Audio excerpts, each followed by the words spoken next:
question que je vous ai posée, enfin que j'ai évoquée au départ, mais on n'y a pas répondu. Est-ce que vous êtes franc-maçon? Écoutez, vous savez très bien que la question n'a aucun sens.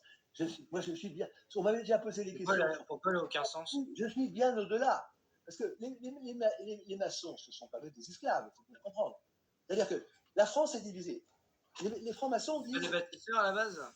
Comment? Ce ne sont pas des bâtisseurs à la base? Attendez, vous pouvez me dire ce qu'ils ont bâti?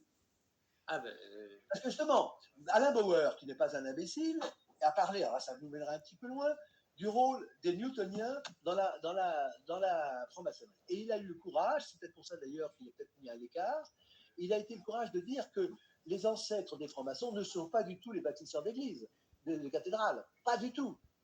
Et d'ailleurs, qu'est-ce qu'ils construisent maintenant? Le culte de la défense? La géode? Vous avez vu l'architecture actuelle? Si les francs-maçons étaient vraiment des bâtisseurs, eh bien, ils arrêteront de faire des cages à lapins. mais du coup, alors, du coup, vous l'êtes ou pas? Non, mais écoutez, vous savez très bien que, je veux dire, je vais vous introduire à la question. Après, si vous voulez pas répondre, c'est votre droit, il n'y a pas de souci. Je réponds, je fais la vraie réponse. Alors, dites-moi la vraie réponse. Je vous ai dit que les francs-maçons, ceux qui m'écoutent peuvent le dire, ce sont des esclaves. Et moi, je ne suis pas un esclave. Je préfère être le maître des esclaves. Permettez la plaisanterie. Il faut bien comprendre que la franc-maçonnerie, évidemment, prétend se réclamer de la liberté et de l'égalité. Parlons d'abord de la chose avant de dire si on y appartient. Or, dans notre République, qui se prétend égalitaire, vous avez les initiés, hein, et vous avez d'un côté les initiés, et de l'autre côté, vous avez les non-initiés, c'est-à-dire le commun des mortels. Donc la France est divisée en deux, c'est les profanes. Vous, je ne vous demande pas si vous l'êtes ou si vous n'êtes pas, tous ceux qui ne sont pas francs-maçons sont des profanes, c'est-à-dire sont des cons. J'emploie le mot à dessein.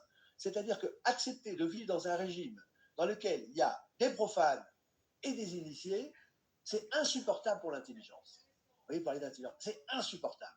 Il y a des gens qui prétendent dans sa République. Vous savez que c'est les francs-maçons qui ont fait les lois de la Troisième République. Vous savez que c'est Neuwirth qui était franc-maçon, qui a introduit la pilule, c'est le cas de le dire, etc. Or, si nous avons une intelligence en France, il faut nous constituer une armée pour rétablir justement cette équité et cette vérité. Alors maintenant,